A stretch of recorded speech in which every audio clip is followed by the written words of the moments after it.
दूसरे की कटाक्ष हो रही हो, जहां एक दूसरे की निंदा की जा रही हो, जहां ये सब नहीं, इसमें नहीं फंसना, साधक को नहीं फंसना। भगवत प्राप्ति करने वाले साधक को सबसे पहले बचना है।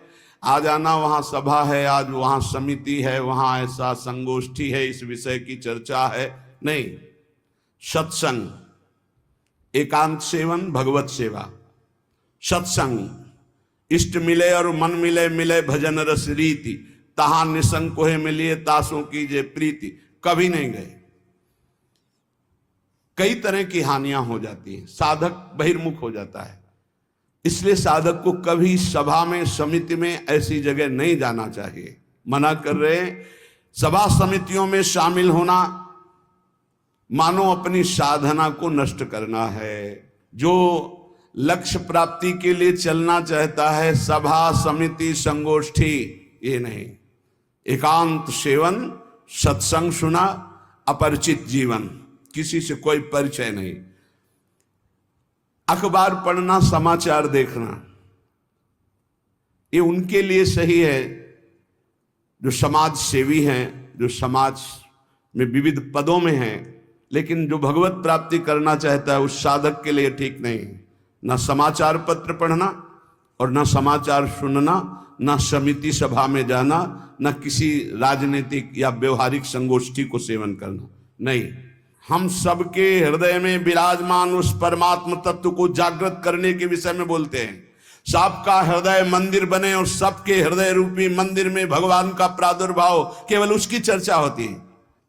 जिस प्रभाव से अनंत जन्मों से हम भटक रहे हैं, उस माया की मलिनता का नाश करके सच्चिदानंद प्रभु में स्थित होने की चर्चा होती है। बहुत चर्चाएं हो रही हैं, कम से कम एक चर्चा तो पकड़ो जिससे तुम्हारे हृदय मंदिर के पट खुले और तुम्हें साक्षात्कार हो जाए भगवान का। जब तक हृदय मंदिर में भगवान प्रकाशित नहीं होंगे, तब तक कुछ काम बनने वाला नहीं। तो सत्संग हृदय मंदिर के पट खोलता है, सत्संग ज्ञान चक्षु खोलता है, प्रेम नेत्र खोलता है। सभा समितियों में जाना, पक्ष विपक्ष की वार्ता करना, समाचार पत्र पढ़ना, समाचार देखना, इस साधक को छोड़ देना चाहिए। दूसरा, कोई भी मनुष्य तुम्हारे जीवन में विशेष अधिकार प्राप्त न कर पावे। कोई भी पूरी सृष्टि में विशेष अधिकार, अरे वो अपने हैं, तो फिर श्यामा श्याम तुम्हारे कैसे रहे? श्यामा श्याम तो तभी अपने माने जाएंगे जब कोई और अपना ना हो। मेरे तो गिरधर गोपाल दूसरो न कोई, सिद्ध महान प्रेम रस में डूबी हुई मीरा जी के वचन है। मेरे तो गिरधर गोपाल दूसरो न कोई। गोस्वामी तुलसीदास जी, एक भरोसो, एक बल, एक आस विश्वास, एक राम घनश्याम हित चातक तुलसीदास। किसी भी मनुष्य से विशेषता पूर्वक आपका संबंध ना होने पावे। गोस्वामी तुलसीदास जी, एक भरोसो, एक बल, एक आस विश्वास, एक राम घनश्याम हित चातक तुलसीदास। किसी भी मनुष्य से विशेषता पूर्वक आपका संबंध ना होने पावे। नहीं, कोई वस्तु, व्यक्ति, स्थान, कोई विशेष हमारे नहीं। जहां राखो तहां रहो, मान सुख रास है। जहां मेरे स्वामी जैसे रख रहे हैं वैसे रह रहा हूं। मेरा नहीं, मेरे स्वामी कहे जब चाहे तब हटा दे, जब चाहे तब रख ले, उनकी बात है। वस्तु जैसा चाहा वैसा भेज दिया, वैसा हम उसका सेवन कर रहे हैं। हमारे लिए कोई खास वस्तु नहीं, मेरे स्वामी ने भेजा इसलिए बात है। तीसरी, मठ या आश्रम की स्थापना करके उसके विषय में चिंतन करना और धन आदि की चाह करना, यह साधक भगवत प्राप्ति से भ्रष्ट होने की वृत्ति है। ये सिद्धों का कार्य है, साधकों का नहीं। मठ आदि की स्थापना करना ये सिद्धों का कार्य, आचार्यों का कार्य है। आश्रम आदि की निर्माण वृत्ति करके फिर उसके संचालन के विषय में चिंतन करना, फिर रुपया पैसा इकट्ठा करना, और जब मर गए तो बाद में जो चार शिष्य हैं आपस में झगड़ा करना, मुकदमाबाजी शुरू होना। बचो इससे। जैसे बने बनाए मंदिर हैं, बने बनाए जगह हैं, हमको वास मिल रहा है, वास कर रहे, हटा दिए जाएंगे, फिर फुटपाथ में बैठ जाएंगे। पर हमारा कोई चिंतन चुरा ले ऐसा नहीं, हम ऐसा कुछ नहीं करेंगे जिससे हमारा चिंतन बंटवारा हो जाए। मेरे प्रभु हैं, वो थे, वो रहेंगे। उनके एक निमिष मात्र से अनंत ब्रह्मांडों का सृजन हो जाता है। वो जहां रखेंगे जैसे रखेंगे, जहां राखो तहां रहो, मान सुख रास है। उपासक किसको बैठा ले? स्थान विशेष में आ सकती नहीं, व्यक्ति विशेष में आ सकते नहीं, वस्तु विशेष में आ सकते नहीं। हमारे लिए ना कोई वस्तु विशेष है, ना स्थान विशेष है, ना व्यक्ति विशेष है। मठ और आश्रम आदि की स्थापना करके उसके चिंतन में डूबना, अपने मन को मानो दुर्गति का मार्ग चयन कर लेना। थोड़ा सा कड़वा लगेगा ये बात। हम कह रहे हैं सिद्धों का कार्य, साधकों का नहीं। साधकों को नहीं फंसना चाहिए। अगर साधक फंसेगा तो नष्ट हो जाएगा, पक्का, इसमें कोई संशय नहीं। वाल्मीकि रामायण में एक प्रसंग आता है कि एक ब्राह्मण देवता भिक्षा याटन के लिए निकले हुए थे, कई दिन के भूखे थे, भिक्षा मिली नहीं, तो रास्ते में कुत्ता आराम से पड़ा था, 3-4 लाठी उसकी खोपड़ी में मारी, फूट गई खोपड़ी।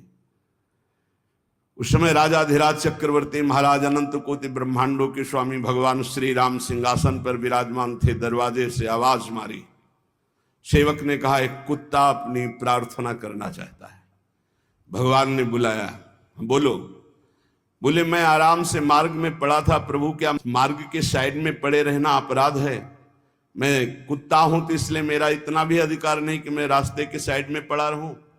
नहीं, हुआ क्या, एक ब्राह्मण ने हमारे 4-5 लाठी मारी, खोपड़ी फूट गई। आप बताओ क्या मेरा दोष क्या था? मैंने भूखा भी नहीं, मैंने उसको कुछ छेड़ा भी नहीं, फिर क्यों मारा? बोले हमारे दरबार में ब्राह्मण को तो दंड दिया नहीं जाता। हाँ, आप आए हो इसलिए बुलाते हैं उनको और प्रार्थना करेंगे कि ऐसा क्यों किया। बुलाए गए, भगवान आदर किए उन्हें और कहा आपने ऐसी त्रुटि क्यों की, क्यों मारा इसको? बोले 3-4 दिन से भिक्षा नहीं मिल रही थी, आराम से सो रहा था, मैं भूखा टहल रहा हूं, गुस्सा है, हमने मार दिया। अपराध है आपका? हाँ है। कुत्ते से कहा कि मैं तो दंड नहीं दे सकता क्योंकि हमारे दरबार में ब्रह्म ऋषि को दंड नहीं दिया जाता, आप दंड निर्धारित कीजिए, क्या दंड दिया जाए? उनका कलिंजर पर्वत का इनको महंत बना दिया जाए। तो ये दंड है, पुरस्कार। जिसको मांगने से भी भिक्षा नहीं मिलती, वो कलिंजर पर्वत के बहुत बड़े आश्रम का महंत बन जाएगा आगे चलकर, तो ये तो पुरस्कार मिला, ये तो दंड थोड़ी। बोले नहीं प्रभु, मैं मानते ही हूं, पूर्व का मैं मानते ही हूं, जो कुत्ता बना हूं, ये जब कुत्ता बनेगा ना तब इसको समझ में आएगा। सीधे कुत्ता ना कह करके इसको हमने, अगर साधक के, ये सिद्धों का खेल है, जो स्वात्मानंद में मगन है वो पूरा साम्राज्य चला सकते हैं, लेकिन जो साधक है अगर इस प्रपंच में फंसा तो मारा जाएगा। जब तक भगवत साक्षात्कार न हो तब तक होश में मठ और आश्रम आदि की स्थापना करके उसके चलाने की चिंता करना, ये सब बिल्कुल परमार्थ से भ्रष्ट कर देने की बात है। चौथा, साधन में आलस्य, प्रमाद अपनी दिनचर्या में कभी नहीं होना चाहिए। गुरु प्रसाद से अभी तक, अब आगे भगवान जाने, अगर 102 बुखार भी है और हमारा नियम है 12:30 बजे 1 बजे जगना, तो जगना है, जगना। पैदल आते थे, अब ठीक उसी समय राउंड लगा के अपनी दिनचर्या है, अपनी दिनचर्या में 1 मिनट का फर्क नहीं। अब तो आराम से सो सकते हैं, नहीं, आराम कहां, जब तक शरीर में श्वास है आराम नहीं। इसको ऐसे रगड़ा जाता जैसे कंजूस मालिक नौकर से, ऐसे इस शरीर का प्रयोग किया जाता है। एक एक श्वास बचा बचा के भगवान के चरणों में, और खूब मेहनत कराओ इससे। ये किस काम में आएगा? खा खा के अगर वजन बढ़ा रहे हो तो लकड़ी का वजन बढ़ेगा, फूंक दिया जाएगा शरीर, और किस काम में आएगा? न उठने में सुविधा, न दिनचर्या में सुविधा। जब शरीर बढ़ जाता है ना, अरे थोड़ा कम खाओ, खूब इसको व्यायाम प्राणायाम, अपनी दिनचर्या मेहनत करो, खूब नाम जप करो, भजन करो, इसके लिए मिला है। बोले साधन में आलस्य नहीं होना चाहिए, अपनी दिनचर्या में प्रमाद नहीं होना चाहिए। किसी भी साधक, दिनचर्या में प्रमाद का मतलब है अपने जीवन को नष्ट करना। ये नींद अच्छा है या राधा राधा रटना अच्छा है? हम कहते थोड़ा सो लो, नींद में केवल सुख जो मिलता है वो 5-6 घंटे संसार का चिंतन छूट गया इस बात का है। तो तुम बैठे बैठे जागृत में यदि ऐसा अभ्यास बना लो, उसे समाधि कहते हैं। न जागृत है, न स्वप्न है, न सुषुप्ति है, भगवदाकार वृत्ति है। इसी के लिए तो हमारा मानव जीवन हुआ है। साधक अपनी साधना में प्रमाद न करे। कभी 3 बजे, कभी 4 बजे, कभी 5:30 बजे, कभी 2 बजे, ऐसी दिनचर्या ने एक राइट दिनचर्या, 2, 4, 5 मिनट की बात अलग, पूरे जीवन आजीवन एक दिनचर्या चलनी चाहिए साधक की। फिर कर लेंगे प्रमाद, दीर्घ सूत्रता, ये नहीं होना चाहिए।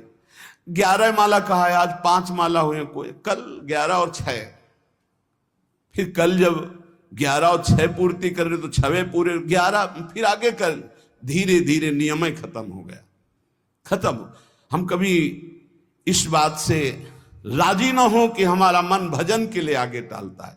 जब हम दीक्षा देते हैं तो इतना जरूर कहते हैं कि 11 माला गुरु मंत्र के अधिक जपो तुम्हारे सौभाग्य का विषय पर। हमारा नियम 11 कम से कम प्रारंभिक स्थिति में, 12 पद कम से कम चतुरासी जी के पूरी पाठ कर जाओ, तुम्हारे अहो भाग्य, धन्य भाग। रो रो कर जब नाम पुकारते हैं तब कृपा होती है। पता नहीं कौन सी परिस्थिति ऐसा आ जाए कि लाद कर तुम्हें धाम से बाहर फेंक दिया जाए। हाँ, कोई रोग हो सकता है, कोई घटना घट सकती है, इसलिए सावधान। प्रमाद स्थिति नहीं, दीर्घ सूत्रता नहीं, अपने दिनचर्या में कोई फर्क नहीं पड़ना चाहिए। जिसकी दिनचर्या ठीक नहीं है, पूज्य सदगुरुदेव भगवान के वचन, साधु की पहचान उसकी दिनचर्या से होती है। जिसकी दिनचर्या राइट टाइम फिक्स चलती है, साधुता ठीक चल रही है। अगर दिनचर्या में व्यवधान, तो तुम्हारे जीवन में व्यवधान है, हटा दो, अपनी दिनचर्या में आओ। दिनचर्या ठीक होनी चाहिए।